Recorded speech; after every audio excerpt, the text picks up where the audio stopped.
बिहार स्वाभिमान आंदोलन के इस खास चर्चा में आप सबका स्वागत है। ये चर्चा आज इतिहास के उन गुमनाम क्रांतिवीरों के लिए है जिसको शायद इतिहास ने भुला दिया था। आज़ादी के आप कहें तो उसका भी 75वां सालगिरह हम लोग मनाने जा रहे हैं कुछ 1-2 साल में। और ये एक मौका है हिमांशु जी के प्रयासों से या राकेश जी जैसे लोगों के प्रयासों से ऐसे कई क्रांतिवीरों का जो है वो नाम धीरे-धीरे सरफेस पे आ रहा है और हम लोग उस क्रांतिवीर को याद कर रहे हैं। ये पहली बार है कि हम लोगों ने हमारे के बाद के जो नई पीढ़ी है उस पीढ़ी ने चौरी चौरा को भी समझा है और उसके लिए भी सेंटेनरी ईयर मना रहा है। लोग आश्चर्यचकित है, भौचक है। जिस चौरी चौरा को लोग एक कांड मानते थे, कहते थे चौरी चौरा का इतिहास ने कांड बना दिया था और इतिहास के पन्नों से उसको अलग कर दिया था एक हिंसा के रूप में, क्योंकि गांधी जी ने अपना असहयोग आंदोलन वापस ले लिया था उसके बाद। और गांधी जी के असहयोग आंदोलन वापस लेने के बाद चौरी चौरा के जो वो ग्रामीण किसान थे, वो मजदूर थे जिन्होंने एक क्रांति का झंडा बिगुल बजाया था, जो मुझे याद है कि मैंने कहीं पढ़ा था, एक अंग्रेज इतिहासकार ने ही लिखा था कि 1857 के बाद चौरी चौरा का ही जो आंदोलन था या असहयोग आंदोलन ही का ये इम्पैक्ट था, जिस इम्पैक्ट के कारण अंग्रेज को सोचना पड़ा कि भारत से उसकी विदाई अब निश्चित है। और उस चौरी चौरा के उस हीरो को, उस क्रांतिवीरों को पता नहीं इतिहास ने क्यों भुला दिया। इतिहास ने क्यों उसको एक गुंडे मवालियों का एक नाम देके, एक फ्रेंची एलिमेंट का नाम देके उसको खारिज कर दिया, उसके कंट्रीब्यूशंस को, उसके जो हीरो थे उसको बेनाम बना दिया।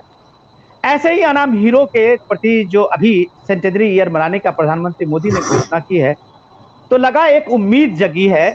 ऐसे सैकड़ों क्रांतिवीर होंगे जो गांव में, शहरों में, अलग अलग जगह में अपने अपने तरीके से स्वतंत्रता संग्राम की अलख जगाया, अपने अपने तरीके से अपनी बलिदान समर्पित किया इस देश के लिए। आज 75वें सालगिरह के होते होते देश को यह मौका मिला है कि उन क्रांतिवीरों को याद करने का और उनके प्रति एक श्रद्धांजलि अर्पित करने का कि यह देश किसी खास परिवारों की थाती नहीं है। इस देश में के लिए बहुत लोगों का कंट्रीब्यूशन है और बहुत से बलिदानियों का कंट्रीब्यूशन है जिसने अपनी जान समर्पित किया है। मैं आज अगर कुछ बोलूं तो मुझे लगता है कि मुनासिब नहीं है, क्योंकि हमारे साथ जो आज चर्चा में शामिल होने जा रहे हैं बहुत दिग्गज लोग हैं इस चीज पे काम करने वाले। हमारे साथ जो चर्चा में शामिल हुए हैं हिमांशु चतुर्वेदी हैं, प्रोफेसर डिपार्टमेंट ऑफ हिस्ट्री के हेड है, गोरखपुर विश्वविद्यालय के रहे हैं, Indian council of historical research के ये रहे हैं, मेंबर रहे हैं। ऐसे कई काम। और सबसे बड़ी बात यह है कि चौरी चौरा को लोगों ने जाना है और उसको एक तरीके से एक डॉक्यूमेंटेड रूप में लाने का जो एक बड़ा कंट्रीब्यूशन है वो हिमांशु जी का है। और मुझे बहुत आग्रह से मैंने आज इनको बोला कि सर, हमारे जनरेशन में तो चौरी चौरा को लोगों ने जाना, इतिहासों से कम समझा। आने वाली पीढ़ी तो शायद चौरी चौरा को भुला ही देगी, उसको पता भी नहीं होगा कि चौरी चौरा है क्या। गोरखपुर के जाते समय में हम लोग देवरिया के उससे रास्ते से गुजरते हैं, सिर्फ नेम पर एक बोर्ड पढ़ते हैं चौरी चौरा, और इतिहास के पन्नों में पीछे झांक लेते हैं कि हो सकता एक कांड था जिसमें किस पुलिस स्टेशन को जला के कई थाने में जो लोग सिपाही थे उनको मार दिया गया था। हम लोगों ने कोशिश भी नहीं की है जानने की कि कैसे वो एक जालियांवाला बाग 2 था जिसको उस क्रांतिकारियों ने रोक दिया था, उसके उस दाग को हटा दिया था। हमारे साथ राकेश जी हैं। राकेश जी बीएचयू के प्रोफेसर हैं और ऐसे ही रिसर्च से जुड़े हुए कई कमाल की चीजें लाते रहे हैं। मैं उनको भी आज स्वागत करता हूं अपनी इस खास चर्चा में।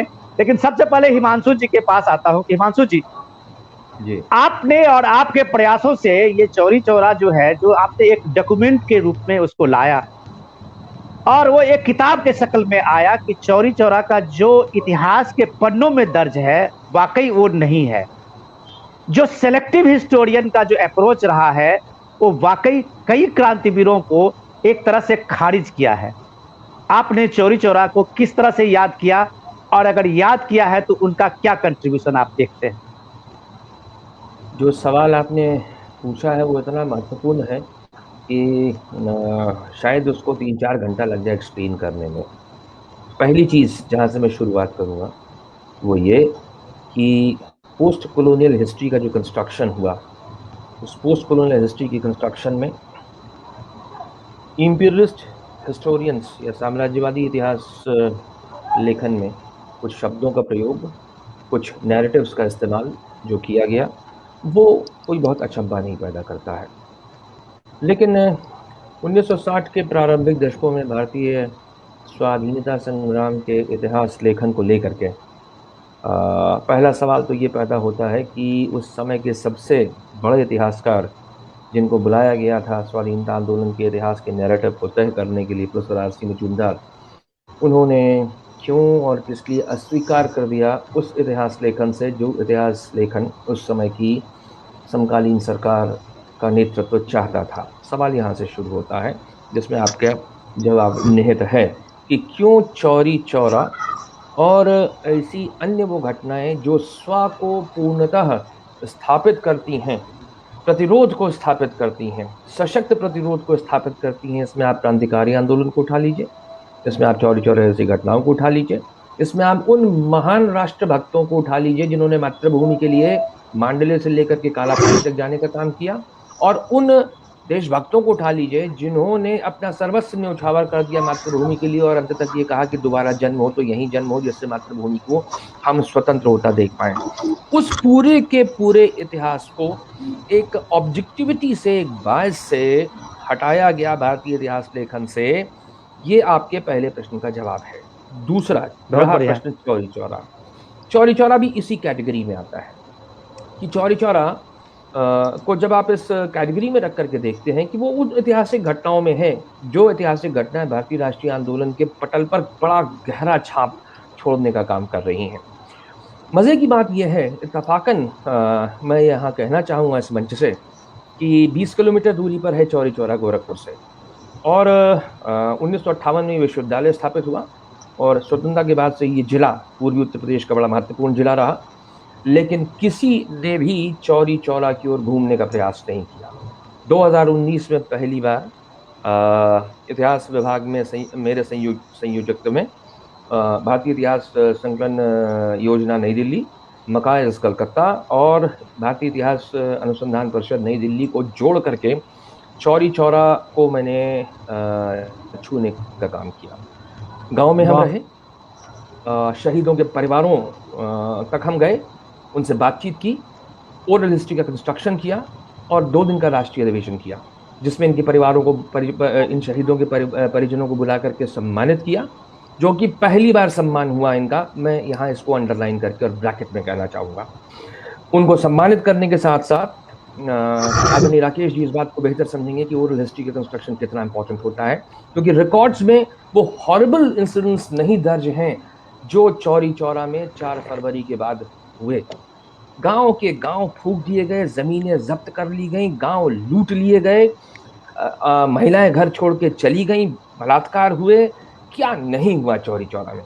और इस ओरल हिस्ट्री के कंस्ट्रक्शन को जो मैं कर रहा था विनोद जी, तो उस समय भारत के बड़े विद्वान बैठे हुए थे इस इंटरैक्टिव सेशन में जो 3 घंटे का चला, जिसमें ICHR के चेयरमैन प्रोफेसर जामखेडकर साहब से लेकर के और ऑर्गेनाइजर के एडिटर प्रफुल्ल केतकर तक मौजूद थे।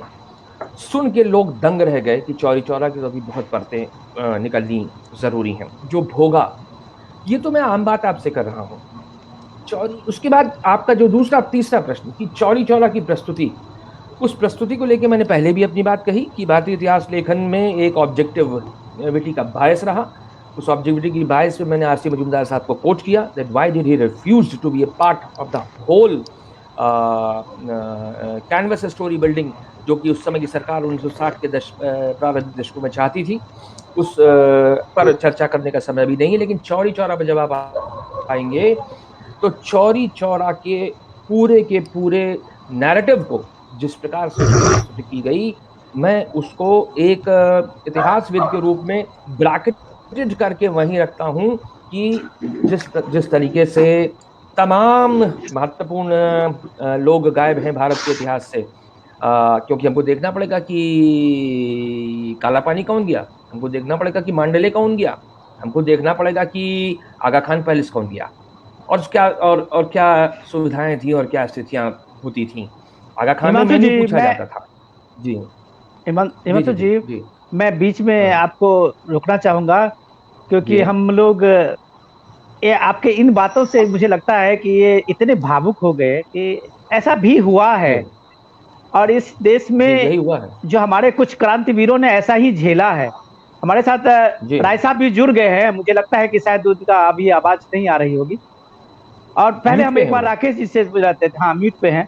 पहले हम एक बार राकेश जी से ले लेता हूँ एक उस पे रिएक्शन की। राकेश जी, आपने एक इंट्रोडक्शन सुना जिस हिमांशु जी ने जो एक पृष्ठभूमि की बात की है, और उस पृष्ठभूमि में आप देखिए कि वो क्रांतिवीर जो क्रांतिवीर गांधी जी के असहयोग आंदोलन को लेके आगे बढ़े। गांधी जी जब 1921 में गोरखपुर आए थे, तो उन्हीं के असहयोग आंदोलन को सपोर्ट करने के लिए सारे गोरखपुर के जितने भी लोग थे पूर्वांचल के, वो उनको असहयोग आंदोलन में शामिल हुए स्वयंसेवक। और वही एक घटना घटी थी चौरी चौरा में, जिस घटना में वहां के थाना ने वहां पे जो जमा भीड़ थी उस पर फायरिंग किया और 20-21 लोग मारे गए थे। लेकिन जब उस थाने के पुलिसों की गोली खत्म हो गई और वो अपने अपने को बचाने के लिए, भीड़ से बचाने के लिए थाने में घुस गए, तो वहां आग लगा दी गई। ये एक रिएक्शन था जालियांवाला बाग का। 3 साल पहले ये जालियांवाला बाग हुआ था और निहत्थे लोगों पे गोलियां बरसाई गई और सैकड़ों हजारों लोग मार दिए गए थे। लोगों के मन में वो जालियांवाला बाग का रिएक्शन था और लोगों ने इस तरह का थाने का आग लगाया और उसमें सारे पुलिस वाले जो थे 20-22 मारे गए थे। लेकिन 26 किसान मजदूरों की भी शहादत हुई थी। उसकी चर्चा किए बगैर इतिहास ने उसे एक ब्लैक पेंट में उसको ऐसे बनाया कि वो एक खोखली एलिमेंट थे जो जिसका स्वतंत्रता सेनानी से कोई मतलब नहीं था। तो मालवीय जी किस तरह से सामने आए बाबा राघव दास की पहल में और कैसे ये केस लड़ा, आप इस चीज को जरा बेहतर बता सकते हैं। पहले तो बहुत आपको धन्यवाद देता हूं कि आपने इतने सामयिक विषय पर परिचर्चा का आयोजन किया है। मैं सादर प्रणाम करता हूं परम आदरणीय हमारे इंदिरा गांधी राष्ट्रीय कला केंद्र के आदरणीय अध्यक्ष राम बहादुर राय उपस्थित हैं। हमारे इतिहास भारत की जो शोध की सबसे बड़ी संस्था है ICHR, Indian council of historical research, उसके जो सदस्य हैं अब प्रोफेसर हिमांशु चतुर्वेदी जी उपस्थित हैं। उन्होंने चौरी चौरा पर बहुत गहराई से काम भी किया है। विनोद जी वरिष्ठ पत्रकार हैं। ये आवाज आ रही है कहीं से? क्या मेरी तरफ से तो नहीं आ रही है? शायद मेरी तरफ से तो नहीं आ रही है। एक बार चेक करिए कहां से आ रही है। अमित, मुझे लगता है कि शायद आपके ही तरफ से आवाज का ये था। चलिए, मुझे अभी शायद लगता है कि राकेश जी का कुछ ये नेटवर्क में प्रॉब्लम है। राय साहब आ गए हैं हमारे साथ में। राय साहब जुड़ गए हों। राय साहब, मैं प्रणाम करता हूं। मैं विनोद मिश्रा हूं। बिहार स्वाभिमान आंदोलन के इस खास चर्चा में आपका आने के लिए, पद्मश्री राम बहादुर राय जी के आने के लिए हम लोग तहे दिल से स्वागत करते हैं। और राय साहब, ये परिचर्चा हम लोगों ने, ये बच्चों ने जो है वो लोगों ने पिछले महीनों से लॉकडाउन के समय से ही चलाया था और कई ऐसे विषयों को लेके उन्होंने एक समाज में संवाद बनाने की पहल की थी। आज आपके जुड़ने से, हिमांशु जी के जुड़ने से, ये ऐसा लगता है कि इसकी एक स्वीकृति मिली है कि जो इन लोगों ने काम किया है अभी तक उसको लोगों ने सराहा है। राय साहब, हम सीधे चलते हैं अपनी चर्चा में। मुझे माफ कीजिएगा, हम लोग देर से जुड़े हैं आपके साथ, कि हम लोग चर्चा कर रहे थे चौरी चौरा का, कि 100 साल के बाद हमने चौरी चौरा को याद किया है। आज देश से 1 साल के बाद आजादी के 75वां सालगिरह मनाने जा रहे हैं और इस मौके पे कई ऐसे क्रांतिवीरों को याद करने के लिए एक पहल हुई है। इस पहल को राय साहब आप कैसे देखते हैं?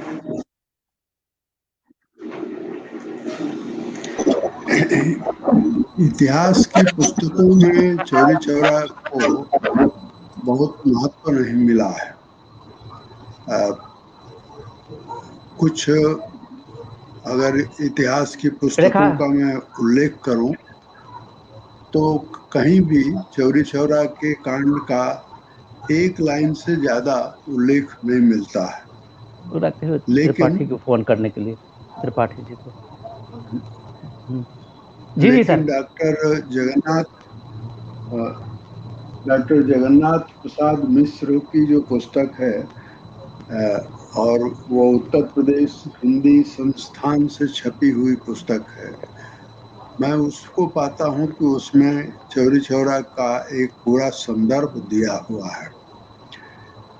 4 फरवरी जो अभी बीता है, उस दिन मैं दूरदर्शन देख रहा था और दूरदर्शन पर सुबह सुबह ये समाचार प्रसारित किया जा रहा था कि प्रधानमंत्री उस दिन चौरी चौरा शहीदों की शताब्दी का उद्घाटन करने जा रहे हैं वर्चुअल, और मुख्यमंत्री वहां पर उपस्थित रहेंगे। अब ये जो घटना है, वहां के शहीदों को हमारी श्रद्धांजलि है और चौरी चौरा के महत्व को समझाने का एक प्रयास भी है। चौरी चौरा को केवल एक घटना के रूप में मैं समझता हूँ, अगर देखेंगे तो हम गलती करेंगे। दरअसल उसको देखना चाहिए कि स्वाधीनता आंदोलन ने उस दौर में एक नए युग में प्रवेश किया था। प्रथम विश्व युद्ध समाप्त हो गया था और पहले विश्व युद्ध में भारत का ब्रिटिश सरकार ने जितना शोषण किया था उसकी कोई इंतहा नहीं है। सैनिकों की भर्ती, उन सैनिकों की भर्ती जो हर साल 15,000 होती थी, उस दौर में अगर आप उसके आंकड़े देखें तो 50 गुना ज्यादा भर्ती की जा रही थी और उसका जो खर्च था वो भारत के लोगों पर टैक्स लगाकर उसका को वसूला जा रहा था। इस दौर में महात्मा गांधी आते हैं और असहयोग आंदोलन की उन्होंने घोषणा कर दी। कलकत्ता के कांग्रेस अधिवेशन में असहयोग आंदोलन का प्रस्ताव था, लेकिन महात्मा गांधी का वहां विरोध भी था। विशेष अधिवेशन जो नागपुर का हुआ, उसमें महात्मा गांधी के प्रस्ताव का समर्थन भी बढ़ा और वो कांग्रेस ने उसको स्वीकार कर लिया।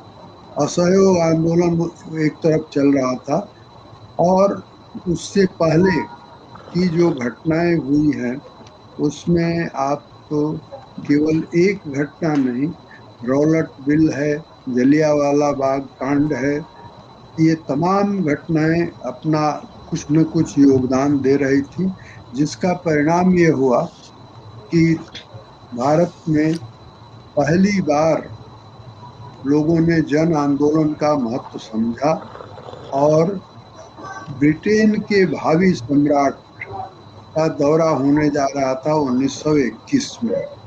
उस दौरे का जगह जगह जब विरोध शुरू हुआ तो वही दौर है जिसमें उत्तर प्रदेश ने उस राष्ट्रीय आंदोलन में एक नया आयाम जोड़ा, किसान आंदोलन का। आप उस दौर को देखिए, बाबा राघव दास का जो आपने नाम लिया, रायबरेली में दूसरे लोग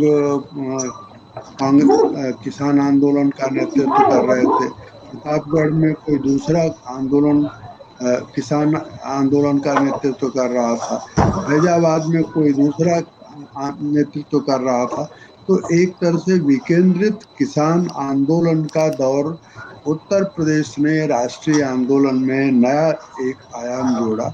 उस समय कुछ लोग 4 फरवरी लिखते हैं, कुछ 5 फरवरी लिखते हैं, लेकिन 4 फरवरी और 5 फरवरी का जो की घटना है वह देशभक्तों की स्वाधीनता के प्रयास की घटना है। और उन दिनों जो असहयोग आंदोलन के मुद्दे थे उसमें चौरी चौरा में लोग इकट्ठे हुए, विदेशी वस्त्रों की बिक्री पर का विरोध करने के लिए इकट्ठे हुए। यानी वो स्वाधीनता आंदोलन का एक स्वदेशी स्वरूप था। विदेशी वस्त्रों की बिक्री का को वो रोक। राय साहब, आप कुछ कह रहे थे? जी सर, मैं बस एक चीज जिसमें जानना चाह रहा था, बीच में माफ कीजिएगा मैंने आपको टोका है, कि आज जो कुछ लोग कुछ पत्रकार भी हैं, हमारे कुछ सीनियर जर्नलिस्ट भी हैं, और कुछ जो समालोचक हैं वो तो है ही।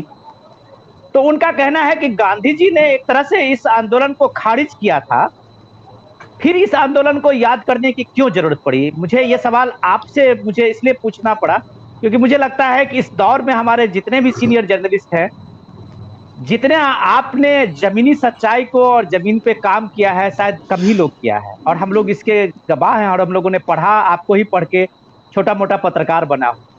तो ये कहना जो गांधी जी ने इसको रिजेक्ट किया था, इसलिए वो क्रांतिकारी नहीं होंगे और इसलिए उनको याद करना फजूल है, ये कहां तक उचित है? देखिए, गांधी जी हिंसा और अहिंसा की बात उस समय गांधी जी के इर्द गिर्द ज्यादा थी, लेकिन लोग जो आंदोलन में थे उनके लिए हिंसा और अहिंसा नहीं, स्वाधीनता उनकी प्राथमिकता थी। और इसलिए चौरी चौरा कांड में, जैसा आप कह रहे थे, 20-21 नहीं, 22 लोग थाने में जल करके पुलिस वाले मरे, और उसके बदले में वहाँ की सरकार ने, वहाँ के अधिकारियों ने 225 लोगों पर मुकदमा कायम किया। 225 लोगों पर जो मुकदमा चला, उसमें 170 लोगों को फांसी की सजा सुनाई गई। जिसका मुकदमा जब इलाहाबाद हाई कोर्ट में आया, जिस दिन सुनवाई थी, उस दिन ही पंडित मदन मोहन मालवीय इलाहाबाद पहुंचे हैं, लेकिन कागजात उन्होंने सब देख लिए थे, और उसके बाद उन्होंने उन लोगों का मुकदमा लड़ा, और 2 जजों की वो बेंच थी, उसका जो बेंच का हेड था, चीफ जस्टिस, उसने मालवीय जी को बधाई दी, और किसी के वकील के जीवन में उससे बड़ी बधाई नहीं हो सकती। उसने कहा कि मालवीय जी, आपने इन लोगों का मुकदमा जिस तरह से लड़ा है, इन परिवारों के लोग आपके जीवन भर कृतज्ञ रहेंगे। आपने जो जिस तर्क से, जिस तरीके से, जिस प्रमाण से हमको आपने समझाया है, उससे बेहतर प्रमाण, बेहतर तरीका कोई दूसरा नहीं हो सकता, और इसलिए हम आपको बधाई देते हैं। और केवल बधाई ही नहीं दी, बल्कि 225 में से 170 लोगों को उन्होंने, जो फांसी की सजा हुई थी, उसमें से 150 को मुक्त कर दिया। और आपको ये भी बताना मैं यहाँ जरूरी समझता हूँ कि मालवीय जी ने 1911 में इलाहाबाद हाई कोर्ट की अपनी वकालत छोड़ दी थी। बनारस हिंदू विश्वविद्यालय बनाने के सपने को लेकर वो पूरे देश में घूम रहे थे। 1911 में जब उन्होंने अपनी वकालत छोड़ी, तो इलाहाबाद हाई कोर्ट में 2 बड़े वकील थे। पहले का नाम था मोतीलाल नेहरू, और मोतीलाल नेहरू की जितनी आमदनी थी, उससे ज्यादा आमदनी थी पंडित मदन मोहन मालवीय की। लेकिन उन्होंने पैसे के लिए नहीं, उनके जीवन में एक मिशन था, उस मिशन के लिए उन्होंने वकालत छोड़ी।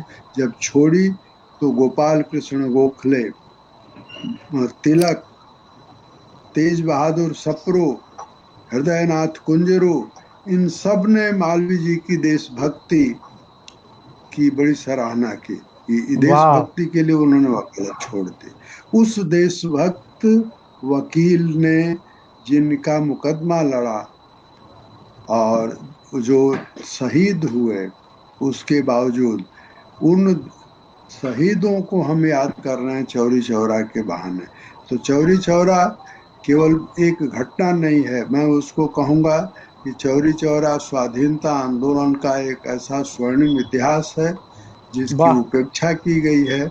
अब उसका महत्व हमें जानने की कोशिश करनी चाहिए, और इसलिए आदित्यनाथ योगी की सरकार ने जो पहल की है, प्रधानमंत्री नरेंद्र मोदी ने जो उसे आशीर्वाद दिया है, वह इतिहास को फिर से, अपने गौरवशाली इतिहास को समझने का प्रयास है।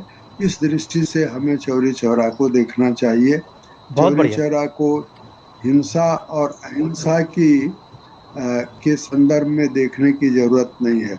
और गांधी जी ने भी अहिंसा को एक रणनीति कहा था, ऐसा नहीं कहा था कि अहिंसा ही जो है वो स्वाधीनता का अस्त्र है। और 1942 में जब उन्होंने करो और मरो का नारा दिया तो कहाँ थी अहिंसा? पूरा का पूरा 1942 जो है वो हिंसक घटनाओं का है।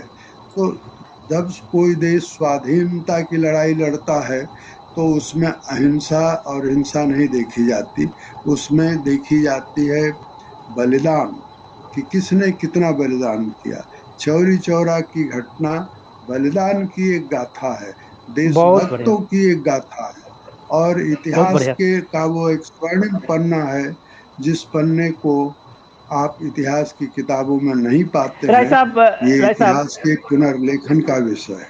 बहुत बढ़िया। राय साहब, माफी चाहते हुए मैं, हमारे साथ हिमांशु जी जुड़े हुए हैं। हिमांशु जी, मैं हिमांशु जी को सुनना भी चाहता हूँ। हाँ, और हिमांशु जी ने जो काम किया है उन्होंने बहुत मेहनत से सारा डॉक्यूमेंट जुटाया है, और डॉक्यूमेंट प्रूफ लाके चौरी चौरा के लेके जो इतिहास में एक धारणा थी, लोगों में जो धारणा थी, उस धारणा को खत्म करने की कोशिश की है। मैं, हिमांशु जी सुन रहे थे, अभी राय साहब ने जो डॉक्यूमेंटेड सारी चीजें बताई, और उन्होंने एक जो तर्क अभी गढ़े जा रहे हैं इसको लेके। हिमांशु जी, आपने बाबा राघव दास के उसको एक मराठी संत की बात की है अपने किताबों में, और आपने अभी पिछले दिन मैंने सुना भी था आपकी बातों को। ऐसे बाबा राघव दास जो कि एक मराठी संत होते हैं और गोरखपुर के इलाके में होते हैं, बाबा राघव दास का कलेजा फटा जब गांव में उत्पीड़न देखा उन्होंने अंग्रेजों का, जो सैकड़ों लोगों को जेलों में पकड़ना शुरू कर दिया था, और कोई उसके मदद करने के लिए आगे नहीं आए थे। हिमांशु जी, आप उस चीज को जरा बेहतर बताएंगे कि कैसे एक भ्रांति से ऐसे कांग्रेस के माने गांधी जी के आंदोलन वापस लेने से इन लोगों को कैसे नजरअंदाज किया गया, और कैसे बाबा राघव दास आते हैं और मदन मोहन मालवीय जी आते हैं, इस चीज को आप थोड़ा सा पृष्ठभूमि में बताएंगे प्लीज। जी विनोद जी, सर्वप्रथम परम आदरणीय राम बहादुर राय सर को प्रणाम अर्पित करता हूँ। बोलने के पहले बहुत ही बढ़िया प्रकाश डाला परम आदरणीय राय सर ने जी घटनाओं के ऊपर, और जो आपने सवाल किया कि कुछ पत्रकार सवाल उठा रहे हैं कि चौरी चौरा जो है वो it is something like D meaning Gandhi, अगर मैं इन्वर्टेड फॉर्मा में कहूँ तो ऐसा कुछ भी नहीं है। तो हिस्ट्री में नैरेटिव दिए जाते हैं, फैक्ट्स दिए जाते हैं, किसी को मीन या डिमीन नहीं किया जाता है। ये तो अर्थ ही नहीं पैदा होता है, प्रश्न ही नहीं है। तो दूसरा, जहाँ तक बाबा राघव दास का आपने प्रश्न उठाया, तो चौरी चौरा को और बाबा राघव दास को समझने के लिए मैं इसको बहुत ब्रीफ में अगर कहूँ तो मैं इसको 4 खंड काल में बांटता हूँ। पहला कि असहयोग आंदोलन से इस क्षेत्र में क्या हो रहा था। आज भी चौरी चौरा में शिलापट्टक गलत लिखा हुआ है, गांधी जी के आगमन की तिथि गलत लिखी हुई है, 8 फरवरी 1921 की जगह 8 फरवरी 1920 लिखी हुई है। जुलूस कहाँ से निकला वो भी गलत लिखा है वहाँ के शिलापत्र में, जुलूस डूंगरी खुर्द से निकला, वहाँ गलत नाम लिखा हुआ है, शिलापट्टक पे नाम गलत लिखे हुए हैं। ये चौरी चौरा की त्रासदी है। आगे मैं बढ़ूँ इसके, तो चौरी चौरा में सबसे पहली चीज़ समझने वाली ये है कि महामना ने जो आर्गुमेंट किया, मैं बाबा राघव दास पे आ रहा हूँ जो आपका सवाल है। चौरी चौरा का जो आर्गुमेंट है जो 3 दिन महामना ने किया है, और महामना प्रैक्टिस छोड़ चुके थे, जैसा कि अभी प्रकाश डाला आदरणीय राय सर ने। पहले मोतीलाल नेहरू जी को कांटेक्ट किया गया, उन्होंने he had a possibility of time, तो ही रिफ्यूज्ड, वो नहीं, उन्होंने मना कर दिया। महामना जा रहे हैं बाबा राघव दास के अनुनय विनय करने पर, और महामना की जो पूरी आर्गुमेंट है पहले 3 दिन का, वो आर्गुमेंट एक ही चीज़ पे बेस्ड है कि चौरी चौरा का जनमानस ना थाने में आग लगाने गया था, और चौरी चौरा का जनमानस ना किसी को मारने गया था। हाँ, उस चौरी चौरा के जनमानस निहत्ती भीड़ के ऊपर जब गोलियां चलाई गईं, तो जलियांवाला बाग से ही जोड़ करके हमको चौरी चौरा को देखना पड़ेगा, क्योंकि जलियांवाला बाग असहयोग को शुरू कर रहा है और चौरी चौरा असहयोग को खत्म कर रहा है। एज ए हिस्टोरियन हमको दोनों की कनेक्टिविटी करनी पड़ेगी, कहाँ से असहयोग शुरू हो रहा है और कहाँ असहयोग खत्म हो रहा है। मगर कालखंड को जोड़े हम नहीं देख पाएंगे। और जलियांवाला बाग में जो हुआ उसकी स्मृतियां बड़ी ताजी हैं। चौरी चौरा में भी ठीक वही हुआ, निहत्ती भीड़ के ऊपर, जो कि सिर्फ यह पूछ रही थी कि 1 फरवरी 1922 को तुमने असहयोग के स्वयं सेवकों को क्यों मारा, क्यों पीटा। वहां पर वो मैं इस बात से बिल्कुल एग्री नहीं करता कि गांव के आदमी के पास तो कपड़ा नहीं था पहनने का, तो वो विदेशी वस्त्रों की होली कहाँ से चलाएगा। सरकारी स्कूलों में वो कहाँ से विद्यार्थियों को पढ़ाएगा, जो असहयोग का कॉल था। गांव का मामला अलग है, शहर का मामला अलग है। असहयोग के अगर कार्यक्रमों को देखिएगा तो उसकी विवेचना बहुत क्लियर कट करनी पड़ेगी, बात लंबी चली जाएगी। लेकिन यहाँ पर जो गांधी जी का कॉल है, वो कॉल 2 चीजों को लेकर के है। बाले मियाँ के मैदान में उनकी रैली हो रही है 8 फरवरी 1921 को।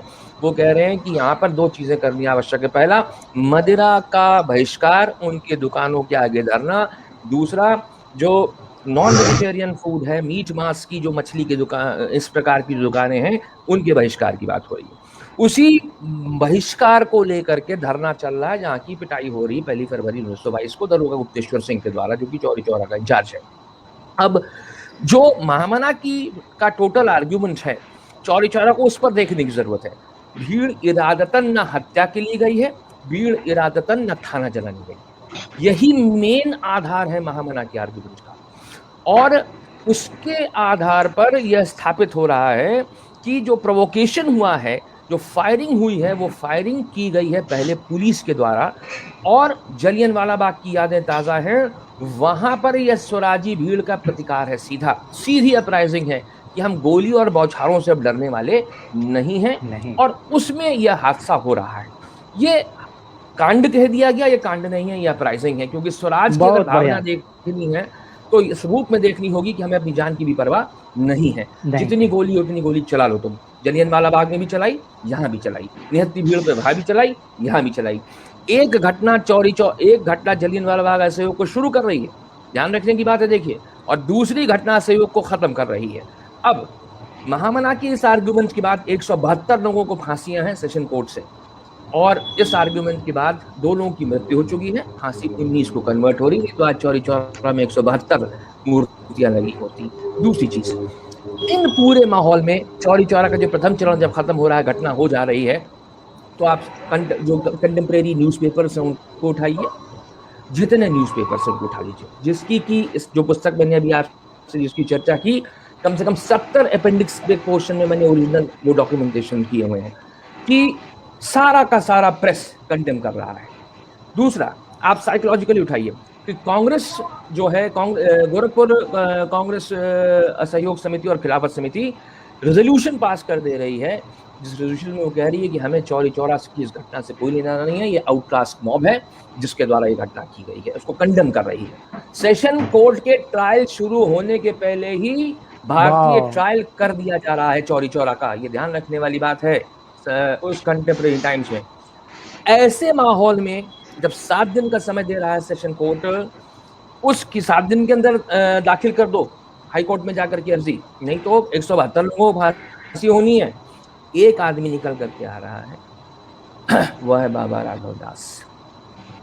पैसा इकट्ठा कर रहे हैं, उन परिवारों के पास निरंतर जा रहे हैं। जब घटना हुई तब जेल में है, जलियांवाला बाग का विरोध करने के लिए उनको जेल हुई है, जेल से निकल करके आ रहे हैं, चौरी चौरा के लिए कह रहे हैं कि घटना चाहे जो भी हो, ये मामला हमारी देशभक्ति से जुड़ा हुआ है। सब कुछ एकत्रित करने के बाद महामना के पास जा रहे हैं, महामना मुकदमा लड़ रहे हैं। और मैं एक बहुत बड़ा फैक्ट आज इस बातचीत में बताना चाहूँगा कि देश जब स्वतंत्र हुआ तो 1947 में उस रात जुलूस निकला, नंगे पांव बाबा राघव दास जुलूस को लेकर के चले। और 1923 में जो पुलिस मेमोरियल बनाया गया था, जहां 1990 के दशक तक श्रद्धांजलि होती रही, पुलिस विभाग के द्वारा सभाएं होती रहीं 4 फरवरी के दिन। 4 फरवरी तो डेट ही इनको नहीं मालूम थी, 5 फरवरी को ही करते थे, जबकि घटना 4 फरवरी की है। और बाबा राघव दास स्वतंत्र भारत में पहला हथौड़ा उस पुलिस मेमोरियल के ऊपर चलाने का काम कर रहे हैं, और पहला मुकदमा स्वतंत्र भारत में उत्तर प्रदेश में बाबा राघव दास के ऊपर हो रहा है, चौरी चौरा मेमोरियल को, पुलिस मेमोरियल को तोड़ने के लिए। यह है बाबा राघव दास और यह है चौरी चौरा। बहुत बढ़िया हिमांशु जी। चौरी चौरा को तो बहुत गहराई मिला करके भी देखना पड़ेगा। मैं तो ये कहूँ कि आने वाला इतिहास और आने वाली पीढ़ी आपके प्रति कृतज्ञता जाहिर करेगी, आपके प्रति।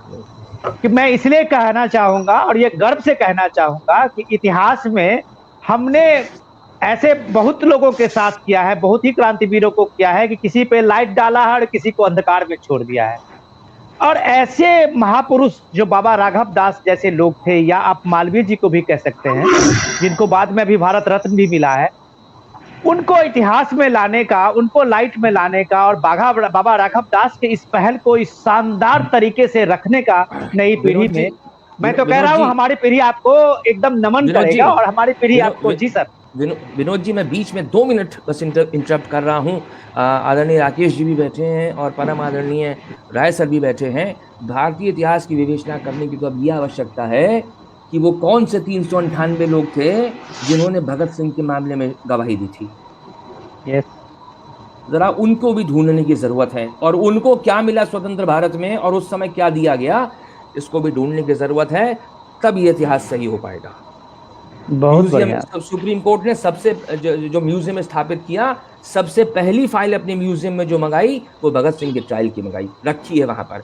398 गवाहों को ढूंढने की जरूरत है, शोभा सिंह से लेकर और अन्य लोगों को। तो बाबा राघव दास से लेकर के हर कोई निकल करके आएगा फिर, जिसने देश के लिए क्या किया है।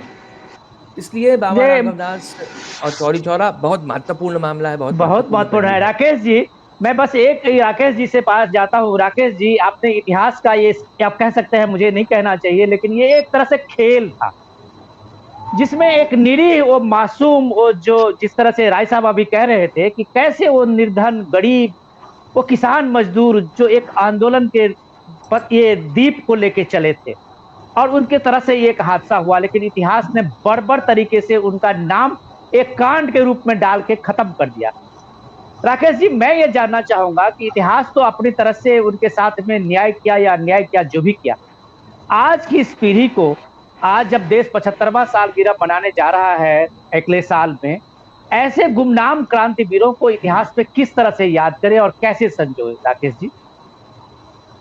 देखिए, बहुत अच्छा प्रकाश प्रोफेसर हिमांशु जी ने डाला इस पूरे घटनाक्रम पर, इस पूरी क्रांति पर। आदरणीय राम बहादुर राय जी ने तथ्यों का उल्लेख कर दिया, लेकिन मैं इसमें एक बिंदु नया जोड़ना चाहता हूं जो अभी चर्चा में नहीं आया है।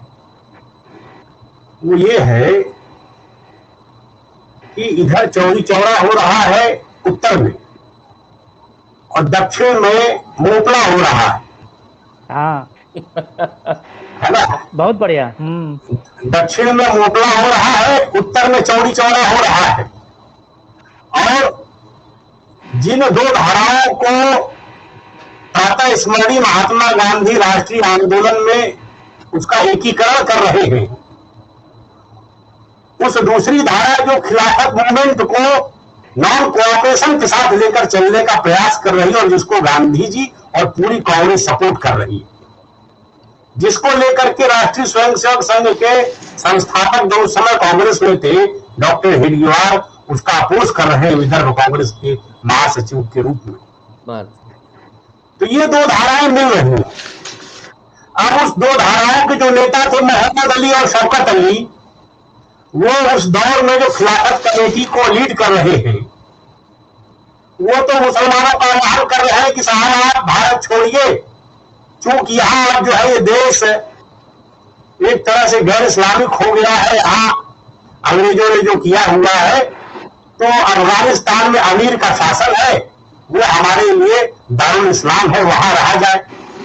तो बड़ी तादाद में वहां लोग जाने लगे। गांधी जी के सामने शौकत अली, मोहम्मद अली दोनों बार बार कहते हैं, साहब ये जो आप तलवार छोड़ने की बात करते हैं, ये हमको मंजूर नहीं, क्योंकि तलवार तो हमारे कौम का एक तरह से निशान है। ये तलवार हमारे हाथ से चली जाएगी तो फिर हमारा बचेगा क्या? इसलिए लेकिन फिर भी दोनों भाई इस बात को भी बार बार बढ़ाते हैं कि चूंकि अब इस्लामिक मुल्क नहीं है, इसलिए परिस्थिति का तकाजा है और एक टैक्टिकल पॉलिटिक्स के अंतर्गत हमें कुछ समय के लिए ये जो अहिंसा का मुखौटा है इसको लगा करके चलना पड़ेगा। और इसी आधार पर गांधी जी उन दोनों को, है ना, एक तरह से हिंदू मुस्लिम एकता की बुनियाद पर खड़ा करते हैं। लेकिन अब इधर गांधी जी जो है 1 फरवरी 1922 को 26 जनवरी से ही लगातार बारडोली घूम रहे हैं। अहमदाबाद से लेकर के गुजरात में नॉन कोऑपरेशन के लिए नया माहौल पैदा कर रहे हैं। उसके पहले देश भर में पैसा जुटा रहे हैं और अचानक जब ये घटना घटती है चौरी चौरा की, तो जैसे लगता है कि जमीन खसक जाती है। अब आप देखिए, मोकला हो रहा है, उसके पहले गांधी जी वापस नहीं ले रहे मूवमेंट। मोकला के सवाल को कांग्रेस में जो नेता उठा रहे हैं कि क्या हुआ है, ये क्या हुआ है, हिंसा क्यों की गई है, क्यों उन्होंने की है, उस सवाल को कांग्रेस छुपा रही है। और वही घटना घट रही है चौरी चौरा में, तो कांग्रेस को लग रहा है कि मामला हाथ से निकल जाएगा और हालात बिगड़ जाएंगे, बिगड़ने लगे थे। गांधी जी को चौरी चौरा कांड की जानकारी 7 फरवरी को मिलती है, घटना 4 फरवरी को होती है। गांधी जी उस समय कहाँ है? गांधी जी गुजरात में है। गांधी जी तुरंत बिना समय गंवाए वो कांग्रेस वर्किंग कमेटी की सदस्यों को टेलीग्राम भेज रहे हैं, बुला रहे हैं और 12 तारीख को 12 फरवरी 1922 को असहयोग आंदोलन को वापस लेने की घोषणा की जाती है। वाह! अब प्रश्न यह है, इतिहास से क्यों गायब कर दिया? और इतिहास से गायब नहीं करते और इतिहास की रिसर्च होती तो खिलाफत कमेटी कर क्या रही थी ये सामने आ जाता। यहां ध्यान रखिए कि गोरखपुर में खिलाफत कमेटी के दफ्तरों से जो लिटरेचर बरामद हुआ उस पर तो इस देश में कोई रिसर्च ही नहीं हुआ। अरे मैं चौरी चौरा की बात कर रहा हूं। चौरी चौरा में जो 2 रिंग मास्टर थे, रिंग लीडर, 2 रिंग लीडर कौन थे? मैं किसी की अवमानना नहीं कर रहा, लेकिन जो वर्डिक्ट में लिखा हुआ है इलाहाबाद हाई कोर्ट की, वह जो वर्डिक्ट है वह 20 अप्रैल 1923 को हाई कोर्ट ने दिया था। माननीय राम बहादुर राय जी ने उसका जिक्र किया, मालवीय जी महाराज का उल्लेख आ गया। मैं उसमें नहीं जाता, मैं उसमें उस वर्डिक्ट में लिखा क्या है, उस वर्डिक्ट में वो पूरा 150 पेज का जो वर्डिक्ट है उसमें ये जो रिंग लीडर थे उस घटनाक्रम के वो थे, हाँ नाम उनका मैंने बताया, लाल मोहम्मद और नजर अली। ये जो लाल मोहम्मद और नजर अली थे वो कांग्रेस के स्वराजी नहीं थे। ये लाल मोहम्मद और नजर अली ये खिलाफत मूवमेंट के करता धरता थे। ये वहां पहुंच गए, आंदोलन तो शांतिपूर्ण था। अब ये जो बात है इंस्पेक्टर साहब की, हिमांशु जी ने कहा गुप्तेश्वर सिंह तो अरे भाई, अब एक नया नैरेटिव जो आपने सबसे शुरू में इनिशिएट किया था कि अब एक सदायतन में जो एक थ्योरी दी जा रही है, अरे साहब ये तो पिछड़ों का, पसमानदा का, मुसलमानों का, इनका मूवमेंट था चौरी चौरा, ये तो जुलमधार है तो ऊंची जातियों के लोग उनके खिलाफ था। ये एक नई थीम कर दी गई है। इसमें सुन बात पूरी कर दूं, जो 19 फांसी चढ़े इलाहाबाद हाईकोर्ट के वर्डिक्ट के बाद 19 लोगों को फांसी हुई और 170 को उम्र कैद हो गई, 110 को उम्र कैद हुई, बाकी को थोड़ा बहुत अपना सजा वजा दे करके मुक्त कर दिया। 110 को उम्र कैद हो रही है, अलग अलग आंकड़े हैं, मेरे पास जो आंकड़ा है 110 का है, और 19 को फांसी की सजा हुई। इस फांसी की सजा 19 को जो हुई इसमें जाति गिनी जा रही है, तो कितने फांसी चढ़े किस जाति के? तो इन्होंने कहा कि 13 लोग ऐसे थे जो पसमानदा थे, दलित थे, दलित मतलब हमारे उस वर्ग के थे, पिछड़े वर्ग के थे। अरे साहब उस समय तो नैरेटिव ही नहीं था, ये नैरेटिव नहीं था। अगर नैरेटिव होता तो डॉक्टर अम्बेडकर आकर के मुकदमा लगता है हाईकोर्ट में है? हमारे जगत नारायण पांडे और दुनिया भर के जो समान नेता थे उस आंदोलन के, वो सब मालवीय जी के साथ खड़े होकर के उन्होंने मुकदमा लड़ा कोर्ट में, और कोर्ट से सैकड़ों बेगुनाह लोगों को बचा लिया। जो आधार बना डुमरी खुर्द गांव है, डुमरी खुर्द के लोग सुबह 8 बजे 250 लोग जुट गए वहां थाने पुलिस स्टेशन के पास, पुलिस चौकी उस समय थी। और विषय क्या था कि यह जो बात आई, ये जो हिमांशु जी ने कहा कि मछली और मांस बेचने की बात एक तो हो रही थी और पुलिस संरक्षण में हो रही थी। अब दूसरा जो विषय था वो जो आपने बिंदु उठाया कि जिसमें मेरे ध्यान से उतर गया, अभी वो याद आ जाएगा, हिमांशु जी अभी आपने बताया था वो बिंदु पॉइंट, मांस मछली का बिंदु था और क्या बिंदु था डिमॉन्स्ट्रेशन का, वो दूसरा शराब का मामला था, शराब, यस शराबबंदी, मदिरा की दुकान। सर ने जो कहा, राम बहादुर राय सर ने, कि अधिक से अधिक पैसा वसूला जा रहा था युद्ध के खर्चे को वसूलने के लिए, तो मदिरा की दुकानें बांट दी गई थी, मदिरा पिलाओ और मांस खिलाओ। तो मांस और इसके सवाल पर हमारे यादव बंधुओं लोग भड़क गए, जो हमारे गौरक्षक थे और तमाम जो शाकाहारी लोग थे, उन्होंने कहा ये क्या बाजार में आपने खोल दिया है और मदिरा बेच रहे हैं आप। तो उसके विरोध में कई दिनों से एक वहां एजिटेशन चल रहा था। उसी एजिटेशन में पुलिस वालों ने बहुत सारे लोगों पर लाठियां बरसाई, पिटाई की, मारा पीटा, उसमें 4-5 लोग गंभीरता से घायल हो गए।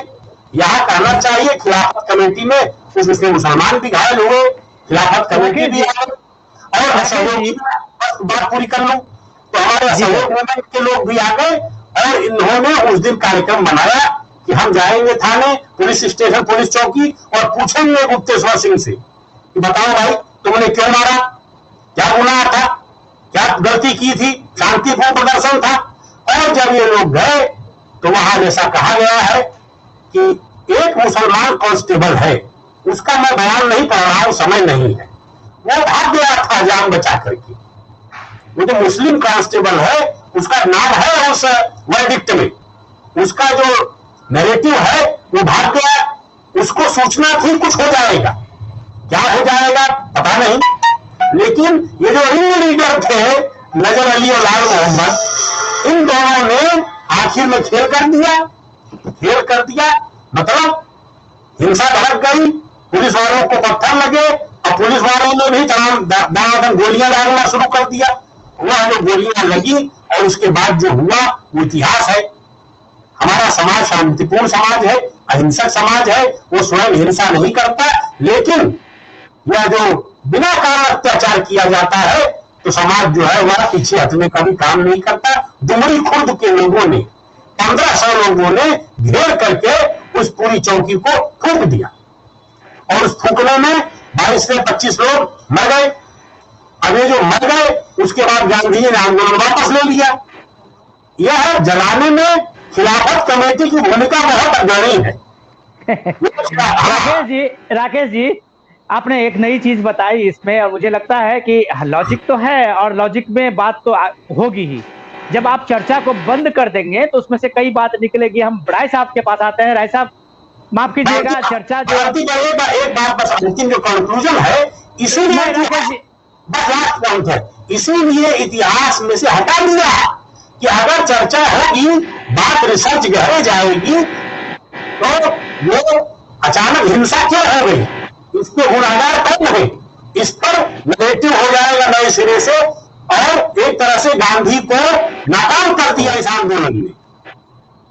राकेश जी मैं राय साहब से कुछ जानकारी लेता हूं। राय साहब हम लोगों के बीच में हैं और मुझे लगता है कि राय साहब के होने से बहुत चीजें ऐसा होता है कि नई पीढ़ी के लोगों को ऐसा लगता है कि राय साहब अपने समय के जितना उन्होंने देखा है और जितना समझा है इतिहास को, भूगोल को, राजनीति को, मुझे लगता है कि इस दशक में बहुत कम ही लोग ऐसे होंगे। राय साहब ऐसा क्या हुआ कि भारतीय इतिहास लेखन में जो एक सेलेक्टिव परंपरा बनी इतिहास में चीजों को सामने में रखने का, उसमें ऐसे महत्वपूर्ण चीज जो थे जिसमें कि आम लोगों की भागीदारी बढ़ी, जिसमें आम लोगों का जुड़ाव बढ़ा, उसको एक तरह से खारिज किया गया।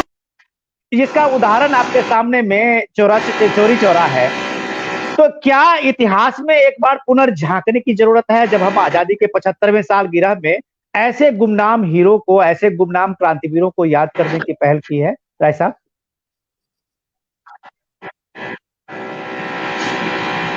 ये जो जो जो जरूरत आज है उसको मुझे याद है कि बहुत पहले उत्तर प्रदेश में बचनेश त्रिपाठी ने एक शुरुआत की थी और उन्होंने, बचनेश त्रिपाठी जी बड़े सम्मानित पत्रकार थे। उनकी पूरी कोशिश थी कि खास करके उत्तर प्रदेश में जो क्रांतिकारी हैं, जीवित या शहीद, उनको याद करें। हर साल उसका एक सिलसिला वो चलाते थे। सचिंद्र नाथ बख्शी, पंडित परमानंद जो झांसी वाले हैं, जो काला पानी की सजा भुगत करके आए थे। तो काकोरी कांड हो या दूसरी जो क्रांतिकारी घटनाएं हैं, उन सारी घटनाओं को एक बार इतिहास में दर्ज कराने का प्रयास बचनेश त्रिपाठी ने अपने जमाने में किया।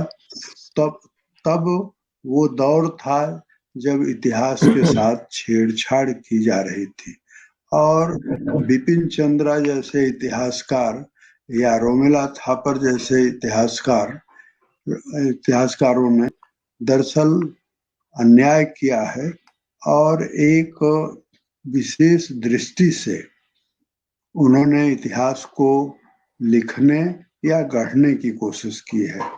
दरअसल उसमें दृष्टि यह है कि ये इस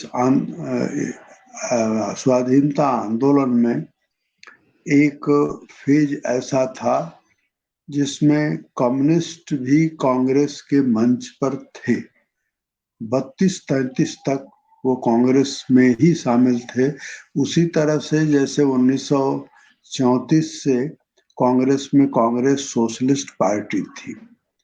कांग्रेस सोशलिस्ट पार्टी और कम्युनिस्ट नेता ये कांग्रेस के मंच पर थे और इन दोनों को संरक्षण मिल रहा था पंडित जवाहरलाल नेहरू से। अब नंबूदरी पाद भी एक जमाने में कांग्रेस सीएसपी के मेंबर में से होते थे, जो बाद में केरल के मुख्यमंत्री हुए, कम्युनिस्ट पार्टी के बड़े नेता हुए। उनकी इंटीग्रिटी पर तो किसी को संदेह नहीं है, लेकिन कम्युनिस्टों का जो 1942 में रोल है, और केवल 1942 में नहीं बल्कि कम्युनिस्टों का रोल पूरे के पूरे स्वाधीनता आंदोलन में जो रोल है, उस रोल को ढकने के लिए दरअसल क्रांतिकारियों की उपेक्षा की गई। राष्ट्रीयता की जो धारा चल रही थी आंदोलन में, उसकी उपेक्षा की गई और उनको फिर कम्युनल और सेकुलर एक डिवाइड बनाने की कोशिश की गई। उसके प्रभाव में जवाहरलाल नेहरू भी थे। लेकिन ये जैसे ही अब एक नया परिवर्तन आया है, तो इतिहास को नई दृष्टि से देखने का प्रयास भी हो रहा है और इतिहास की जो राष्ट्रीयता की धारा है, वो प्रबल धारा, मुख्य धारा है, उसको लोग खोजने की कोशिश कर रहे हैं। जैसे मान लीजिए 1905 हमारे यहाँ वो क्षण है, वो साल है जब बंग भंग होता है। ये केवल महत्वपूर्ण नहीं है, बल्कि यह होता है कि 1905 से लेकर 1909 तक भारत में राष्ट्रीयता के आंदोलन के उदय का वो काल है। और उस उदय के काल में बिपिन चंद्र पाल इंडियन रिव्यू निकालते हैं अरविंदो वंदे मातरम निकालते हैं और लाला लाजपत राय चंडीगढ़ में, जो वो चंडीगढ़ में आजकल छपता है, लेकिन तब लाला लाजपत राय के घर का जो दायरा था वो 21-22 एकड़ में उनकी कोठी थी। उस कोठी को उन्होंने दे दिया ट्रिब्यून अखबार को।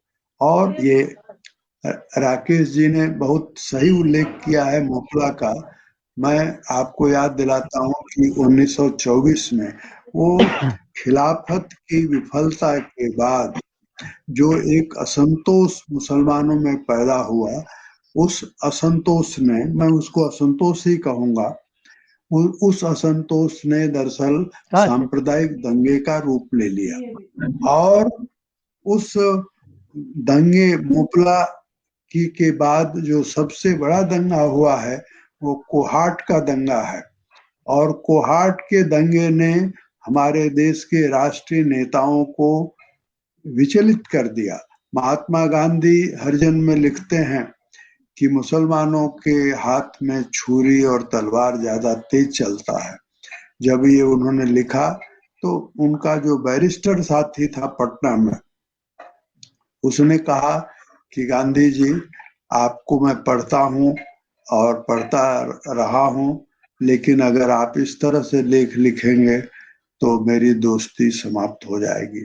तो गांधी जी ने जवाब दिया कि सत्य की कीमत पर मैं दोस्ती को समाप्त करना चाहूंगा, लेकिन सत्य की रक्षा करना चाहूंगा। लाला लाजपत राय, पंडित मदन मोहन मालवीय, महात्मा गांधी, मोतीलाल नेहरू कोहाट के दंगे की जांच में गए थे। और कोहाट के दंगे के बाद आप हम सब लोगों को याद करना चाहिए, और आज भी वो पढ़ने लायक है।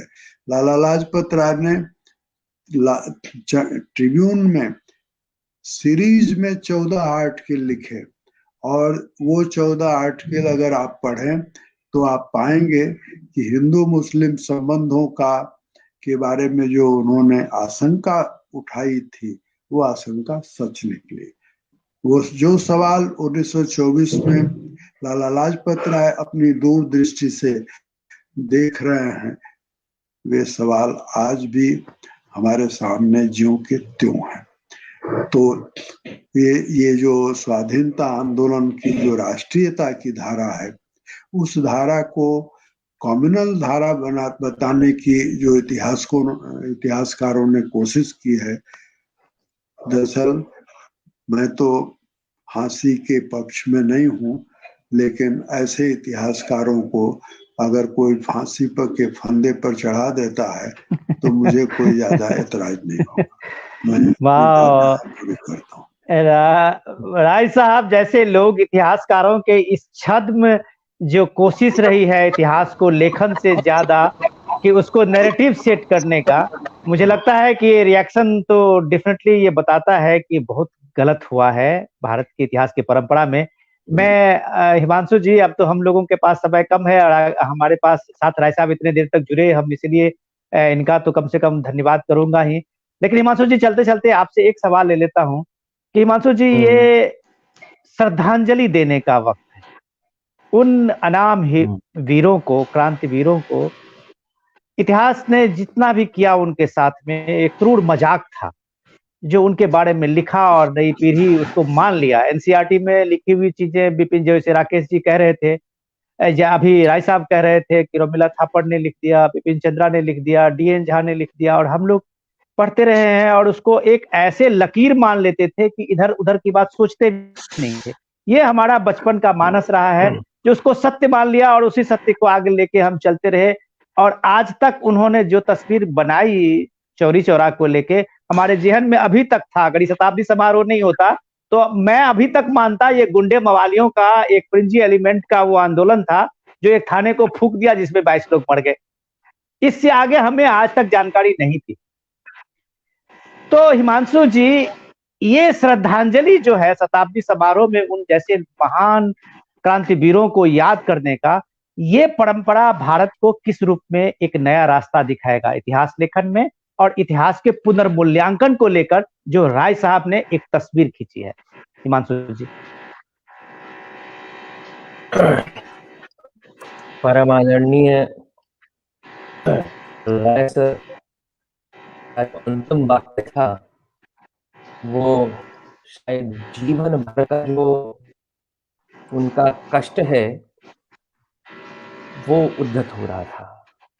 यस। और बड़ी ही विनम्र भावना से उसको समझने की आवश्यकता है। यस। बहुत विनम्र भावना से उसको समझने की आवश्यकता है कि हे ईश्वर क्या किया इस देश के घरों में इतिहास के साथ। सारण को प्रणाम करते बताता हूँ कि सिर्फ चौरी चौरा ही नहीं, इस देश के अंदर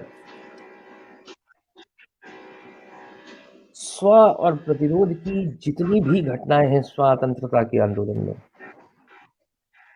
वो अगर एक ऑब्जेक्टिविटी पे फिट नहीं बैठती हैं तो उनको इतिहास के पन्ने से या तो निकाल दिया गया या उनके नैरेटिव को नेगेटिवली प्रस्तुत किया गया। यही दो काम किए एक ऑब्जेक्टिविटी के साथ इन्होंने।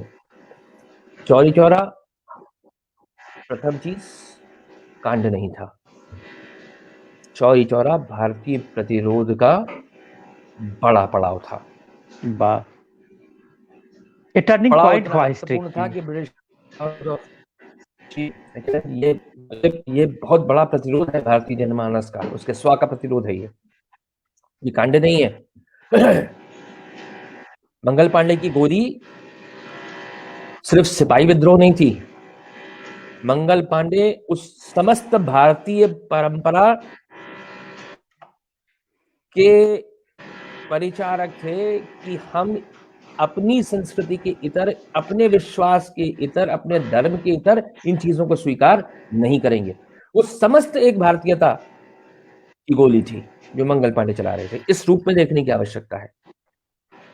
और जब हम इस पूरे इतिहास को की विवेचना की बात करेंगे तो इस पूरे इतिहास की विवेचना पर हम ये प्रश्न उठाएंगे जो 1969 में सेट कर दिया गया 3 इतिहासकारों के द्वारा,